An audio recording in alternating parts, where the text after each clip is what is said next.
Are these all Michael's cars? These are some of them. Some of them? Some of them. More cars. More cars. There's another Rolls Royce. Yeah, well, there's a... After 17 long years of silence, one shocking truth has emerged. The private garage where Michael Jackson hid from the world for decades stayed completely sealed. Even while Hollywood cameras rolled all around it, the same magical kingdom he built to heal his stolen childhood is now alive once again with crew, generators, and the heartbeat of a billion-dollar biopic. Michael, the hottest movie of 2026, starring his own nephew, Jaafar Jackson, was shot directly on the actual Neverland grounds. Ron Burkle, Michael's longtime friend and current owner, personally restored the Ferris wheel, the old red train, the petting zoo, every single ride brought back to life so the world could finally see the real Neverland again. But here's what hits me the hardest. While the whole world is watching the big screen, this reopening quietly unlocks something much deeper: the private memories, the hidden corners, and the untold personal stories of the King of Pop. Today on Legend Secrets, I'm taking you back inside those walls, not with rumors, but with the real, rarely told memories of a legend. If you're already obsessed with the movie Michael, smash that like button right now and stick around. You're about to hear the side of Michael Jackson that no camera has ever fully captured. Chapter 1: Neverland's Shocking Resurrection. The hidden truth behind the 2026 biopic. 17 years of dust, silence, and locked gates, until one spring morning in 2024, when Neverland Ranch suddenly woke up with a vengeance.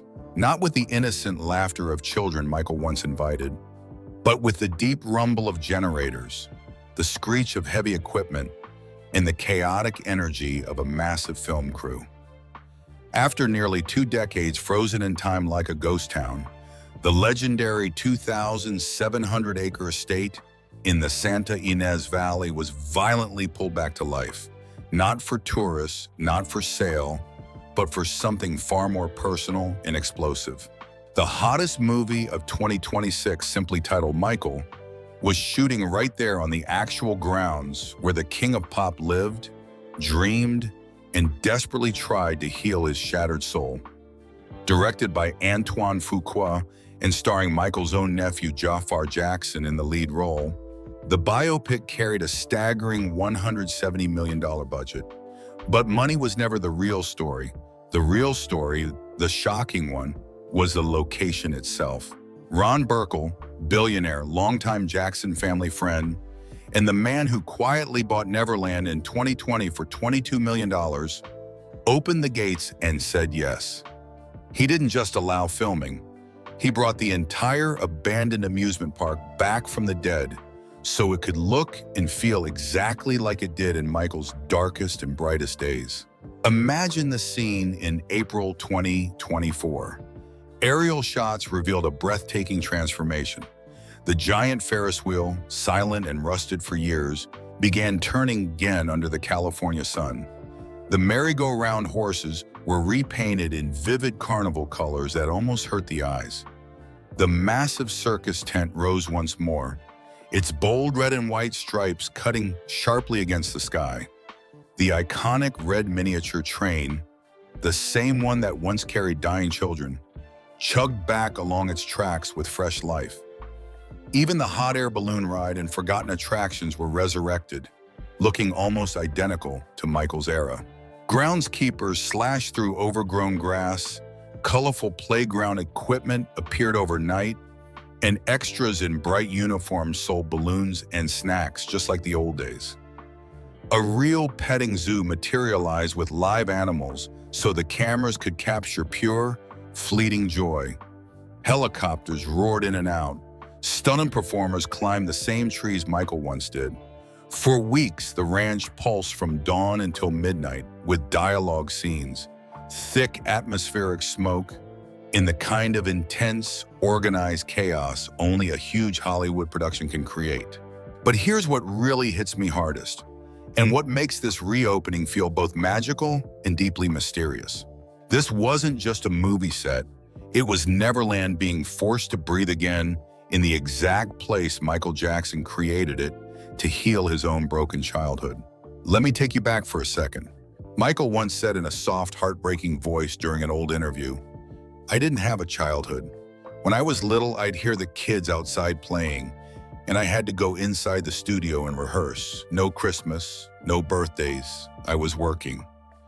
He called himself Peter Pan, the boy who refused to grow up because growing up had been brutally stolen from him by fame, by the Jackson 5, and by a father who pushed him on stage before he could even ride a bike.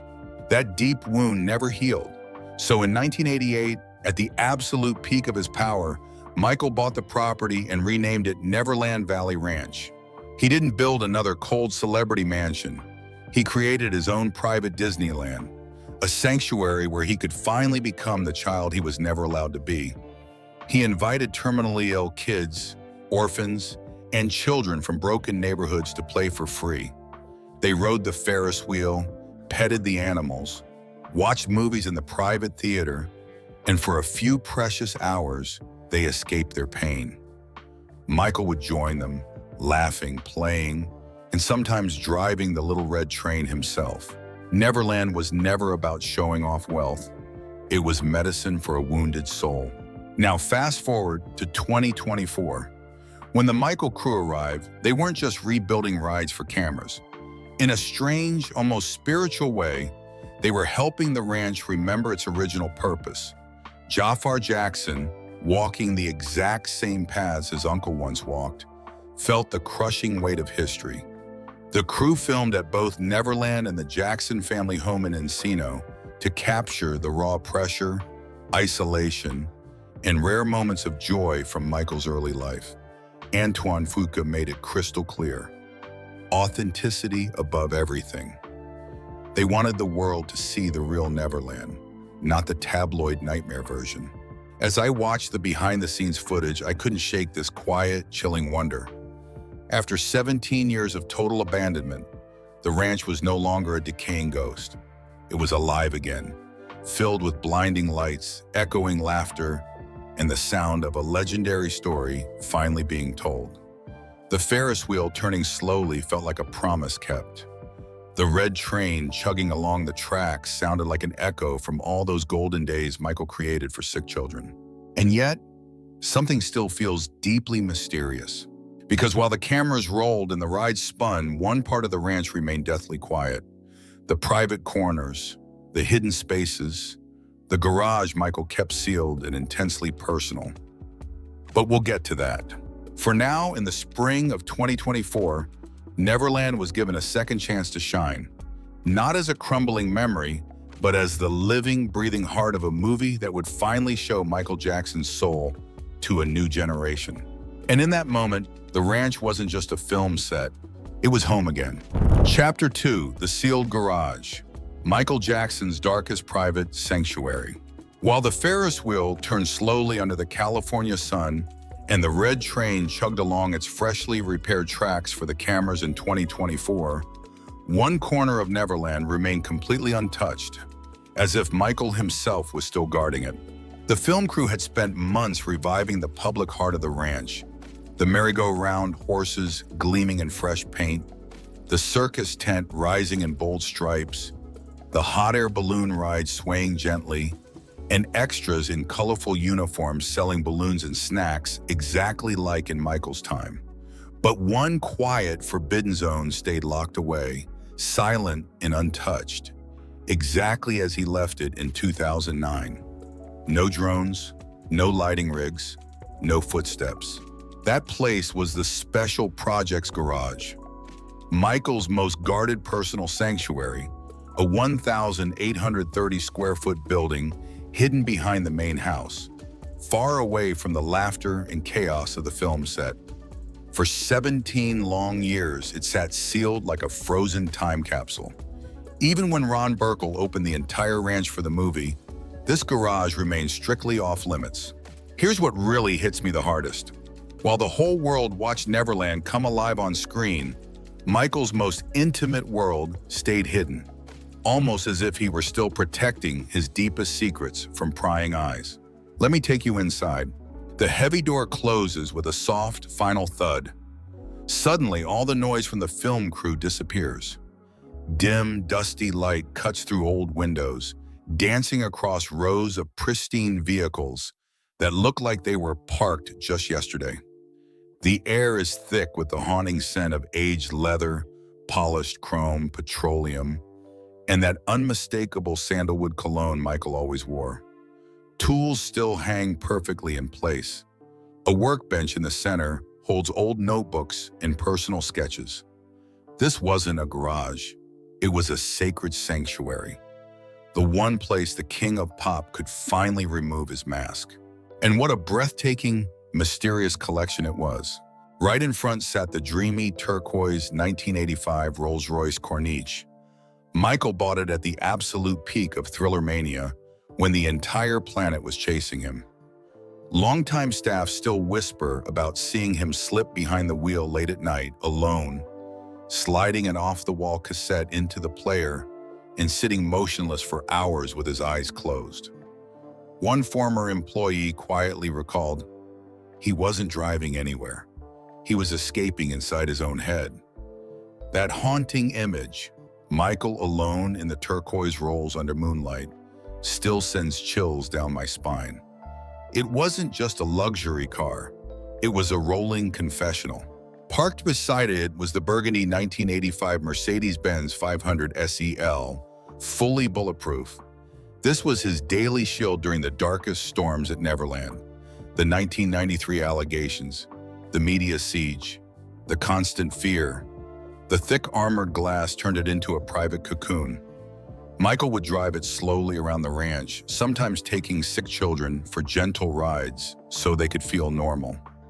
Later, he gifted it to his aunt with a deeply personal note only family could understand. To me, that car is a silent witness to both his unbearable pain and his quiet kindness. Then there's the one that always brings a bittersweet smile. The ordinary-looking 1993 Ford Econoline E150 van. Beige and forgettable from the outside. But open the door, and you enter pure magic. Deep blue velvet lined the walls, plush leather seats recline fully, tiny TV monitors for every passenger, and right in the center, a built-in Super Nintendo with stacks of original games. Michael had it custom-built so he could secretly drive groups of terminally ill kids around the ranch without a single paparazzo noticing. No flashing lights, no celebrity chaos, just a normal van that became a secret moving playground. I can still almost hear the children's laughter echoing inside it. Deeper in the shadows waited the rare matte black Phantom 6. No rear windows at all, only high-definition screens turning the back cabin into a completely sealed private world. Michael could move through Los Angeles or Neverland without anyone seeing inside. It was the ultimate symbol of a man who desperately needed control in a life that had spun completely out of control. There was also the stately 1954 Cadillac Fleetwood, the bright red Neverland fire truck he loved blasting sirens on for the kids, and the Peter Pan-themed golf carts he drove himself, pretending he was flying, just like his favorite storybook hero. Michael was a perfectionist to his core. Every car was maintained like a museum piece. But these vehicles were never about showing off wealth. They were rolling shields. In a world that constantly invaded his privacy, this garage gave him the one thing fame could never buy: silence, safety, and the freedom to be the gentle, childlike soul the world tried to destroy. One longtime assistant once shared a story that still moves me deeply. At dusk, he walked past the garage and saw Michael sitting alone in the Corniche, headphones on, eyes distant. He wasn't sad, the assistant said softly. He was home in his own head. In those quiet moments, the man who performed for millions finally got to disappear. Here's my personal take, and it always brings tears. While the rest of Neverland was built for children, the garage was built for the broken child still living inside Michael. It was the last private corner where he could protect the little boy who once heard kids playing outside the studio window and could only wish he could join them. And even in 2024, as the rest of the ranch exploded back to life for the cameras, that garage stayed exactly as he left it. A quiet, almost sacred reminder that some parts of a legend are meant to remain forever personal and forever hidden. Chapter 3, The Hidden Legacy, The Real Neverland, The World Almost Erased. While the Special Projects garage remained sealed and deathly silent throughout the entire 2024 restoration, the rest of Neverland Ranch exploded back to life in ways no one could have imagined. The film crew wasn't simply shooting a movie, they were stepping directly into Michael Jackson's most personal and painful dream. And in doing so, they quietly unlocked something far deeper than any camera could ever capture. Director Antoine Fuqua made it crystal clear from day one. Authenticity was everything. In a powerful interview, Fuqua declared, "We wanted authenticity. Jaafar Jackson carries Michael's DNA, that gentle, elegant spirit. It wasn't imitation, it was something spiritual. And Jaafar felt it in his bones." The 29-year-old first-time actor, who had never been in a movie before, kept the entire role secret from his own family for a full year. When he finally revealed it after rapping, the tears flowed freely. His cousin Prince Jackson later shared that watching Jaafar on set felt like his father had truly returned. "Jaafar brought my dad back for me," Prince said softly in one behind-the-scenes moment that still sends chills down my spine. Picture Jaafar walking the exact same paths his uncle once walked. He slept on the floor of the Jackson family home in Encino, Havenhurst, just to absorb the pressure and isolation of Michael's early life. At Neverland, the memories hit even harder. In quiet interviews, Jaafar recalled those childhood visits, family game nights, endless games of hide-and-seek in the sprawling gardens, riding the Ferris wheel until the sun disappeared, watching movies in the private theater, and Michael secretly stuffing them with as much candy as they could carry. "Those were wonderful times at Neverland," Jaafar said with a gentle smile. "It wasn't about fame, it was about pure joy." For a few precious weeks in 2024, the ranch echoed once again with laughter, the creak of the red train, and the soft hum of restored rides, exactly as Michael had designed them. But here's what moves me the most. While the cameras rolled and the crew restored every colorful detail, the circus tent, the merry-go-round, the hot air balloon ride, they were also touching the heart of Michael's real legacy, the one the tabloids almost buried forever. Neverland was never just an amusement park. It was the physical embodiment of a sacred promise Michael made to himself and to the world. No child should ever feel the crushing loneliness he endured. From the moment he bought the ranch in 1988, he transformed it into a private sanctuary for thousands of sick and underprivileged children. Through his Heal the World Foundation, he hosted hundreds of quiet charity events. Terminally ill kids from Make-A-Wish, abused children from Child Help, and inner-city kids who had never seen real rides. They all came. They rode for free, played with the animals, watched films in the theater, and for one golden afternoon, they were simply kids again. Michael joined them personally, pushing wheelchairs, blasting the fire truck sirens, and laughing like the protective big brother they never had. And that was only the visible part. In complete secrecy, Michael quietly donated more than $500 million over his lifetime to children's hospitals, orphanages, schools in poor neighborhoods, and disaster relief, a record that once earned him a place in the Guinness World Records. He used fake names so the world wouldn't turn his kindness into headlines. He wanted the giving to remain pure. Now in 2024 and 2025, as the Michael crew brought Neverland back to life, something almost poetic and deeply moving happened. They weren't just rebuilding rides for a movie, they were helping the world remember the real Neverland, the one built by a man who had his own childhood brutally stolen and then spent the rest of his life trying to give it back to others. Jaafar felt that heavy weight every single day on set. He described the energy at Neverland as heavy but beautiful, like walking through a place that still carried Michael's gentle spirit. There were quieter, almost mysterious corners too. The ranch had always hidden little secrets. A hidden safe room in the master closet for emergencies, private tunnels and pathways Michael used to move unseen, and a massive private library filled with books on art, history, and childhood dreams. Even the crew felt the presence. One production member later described stepping into the old theater and feeling like Michael could walk in at any moment. The air still carried that same unmistakable magic. What strikes me the deepest is this. When the Michael team restored Neverland in 2024, they didn't just create a film set. They helped heal a piece of Michael's broken dream that the world had almost forgotten. While the garage stayed locked, a final private sanctuary no one dared disturb, the rest of the ranch was finally allowed to breathe again. The Ferris wheel turned, children's laughter echoed once more, even if only for the cameras this time. And in that powerful collision of past and present, the true legacy of Michael Jackson came sharply into focus. Not the controversies, not the rumors, not the sealed garage full of untouched cars, but the man who built an entire magical world so that children who had nothing could feel like they had everything, even if only for one perfect day. Neverland may never open to the public the way Disneyland does, but thanks to this film, a new generation is finally seeing the heart that built it, a heart that never stopped believing in magic, in childhood, and in the simple, powerful act of making one child smile.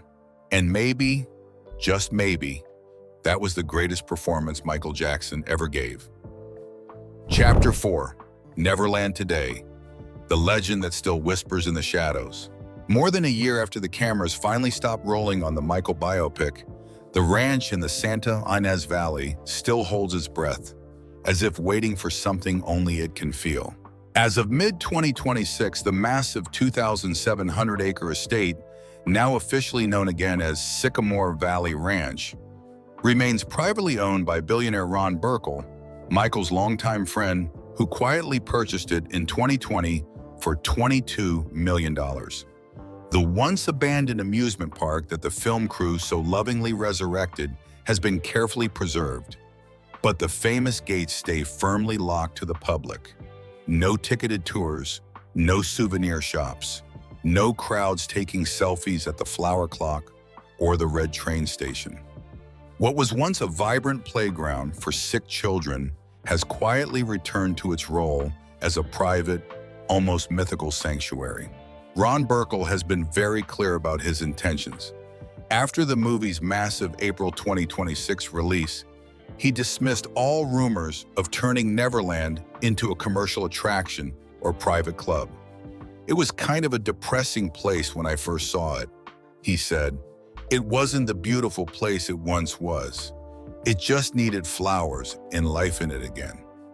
His team focused on gentle, respectful restoration, replacing old pipes, repairing the woodpecker-damaged train station, reviving the iconic Neverland flower clock, and keeping the roads passable. The Ferris wheel, merry-go-round, and circus tent that once spun for the cameras are still there, maintained but eerily silent. The property no longer feels like a forgotten relic. It feels like a sleeping giant, quietly dreaming in private. What strikes me the most is how Neverland has become a living bridge between Michael's painful past and our present. The enormous success of Michael, which shattered box office records in its opening weekend, has brought a new global wave of attention to the ranch. Yet the estate itself refuses to become a tourist trap. Fans from all over the world still make quiet pilgrimages to the winding roads outside the gates, leaving flowers, handwritten notes, and moonwalk drawings on the stone walls. Security gently turns them away, but the tributes keep coming. In a strange way, the legend has grown even stronger precisely because Neverland remains inaccessible. Jaafar Jackson, who stepped into his uncle's shoes and delivered a breathtaking performance, has spoken openly about how filming at Neverland changed him forever. In a recent candid interview, he described walking those same paths as surreal and heavy. "I felt him there," Jaafar said softly, "not in a spooky way, but in the way the light hit the trees or how the wind moved through the gardens. It was like the ranch was waiting for someone to remember." He is already preparing for the rumored Part 2, where Neverland will play an even bigger role. The experience, he said, was therapeutic, not just for him, but for the entire Jackson family.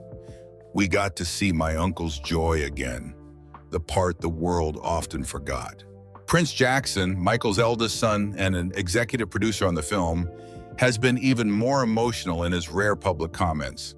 At 29, Prince described seeing Jaafar in full makeup and costume as one of the greatest and hardest experiences of my life. "I hadn't seen my dad in a long time," he admitted. "Jaafar embodied him so completely that I had to step away just to breathe. It brought back vivid memories of riding the train, playing hide and seek in the gardens, and feeling like the whole world was pure magic." Prince has become one of the strongest guardians of his father's true legacy, the private, loving father behind the tabloid stories. For him, Neverland was never a scandal site. It was home. Antoine Fuqua, the director who fought fiercely for authenticity, still carries the emotional weight of those months on the ranch. He revealed that the crew felt an almost spiritual responsibility. "We weren't just making a movie," he said. "We were walking through a man's unfinished dream." One production member later shared an off-the-record story that still gives me chills. Late one night after a long day of shooting, several crew members swore they heard faint laughter and the distant sound of a train whistle near the old theater. No one could explain it. The ranch, it seems, still holds on to its deepest mysteries. And then there are the longtime staff and locals who remember the real Michael. One former groundskeeper, who wished to remain anonymous, recently recalled driving past the restored Ferris wheel at dusk. "It looked just like it did when Michael was here," he said. "He'd turn the lights on for the kids at night and stand there watching them laugh." That's the Neverland I remember. Not the headlines, but the man who wanted every child to feel safe and happy. Here's my honest personal take. Standing here in 2026, watching Neverland exist in this strange, beautiful limbo, restored yet private, famous yet hidden, feels almost poetic. The garage we spoke about earlier remains sealed, a final, untouched sanctuary. The rides that once brought joy to sick children now stand still, quietly waiting. Ron Burkle could have turned the property into something profitable, but he chose preservation. Jaafar and Prince could have stayed silent, but they chose to share the light they remembered. In a world that loves to sensationalize Michael Jackson, Neverland today feels like a quiet, powerful refusal to let the outside noise win. The ranch isn't a museum. It isn't a theme park. It's a sacred place where a wounded man tried to heal the child inside himself by giving childhood to others. And in 2026, with the biopic still playing worldwide and Part 2 already in development, Neverland has done something remarkable. It has refused to fade away. The flowers are blooming again. The train tracks are clear. The gates are closed, but the dream they protect feels wider open than ever. Maybe that's the most powerful thing about Neverland today. It doesn't need to open its doors to the public to keep Michael's spirit alive. The laughter, the magic, and the quiet acts of kindness live on in the stories we tell, in the children who still feel seen because of him, and in the simple truth that a 2,700-acre piece of California land still carries the heartbeat of a man who never stopped believing in Neverland. As the sun sets over the Santa Ynez Hills in 2026, the ranch sits peacefully under the same sky Michael once watched. The legend hasn't ended. It has simply learned to wait, patiently, privately, and with the same gentle hope that built it in the first place. As the final credits of Michael roll and the theater lights come up around the world, one quiet truth remains. Neverland Ranch finally opened its gates again, not to the public, but to a story that desperately needed to be told. The rides spin once more on screen. The red train whistles through the valley, and for a few precious hours, we get to walk beside Michael in the place he built with his heart. The garage may stay sealed in respectful silence, but the real doors have swung wide open. Through this film, we finally see him clearly, a man who had his childhood stolen, yet spent every single day trying to give that childhood back to children who needed it most. That is the Michael I hope the world remembers. Not the headlines, not the rumors, but the gentle soul who turned pain into playgrounds, loneliness into laughter, and a broken heart into a sanctuary for others. Otro/Cito. So tell me, have you seen the movie Michael yet? Do you think Neverland should remain a private memorial, kept exactly as it is? Or should it one day open its gates wider so more people can feel the magic Michael created? Drop your thoughts in the comments below. I read every single one. If this story touched your heart even a little, hit that like button. Subscribe to Legend Secrets for more real, respectful, and hidden stories about music legends. Share this with someone who still believes in Michael's light, peace, love, and moonwalk. Thank you for watching.